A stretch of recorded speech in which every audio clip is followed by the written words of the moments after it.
అదే సాంబ శివ నీదు మహిమ ఎన్నటికి తెలియదాయే.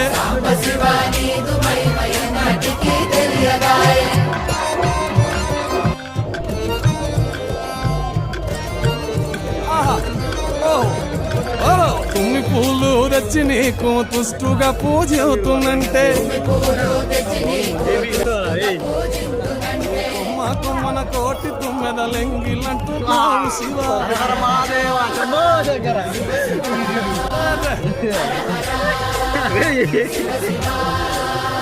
సాంబ శివ నీదు మహిమ ఎన్నటికీ తెలియదాయే.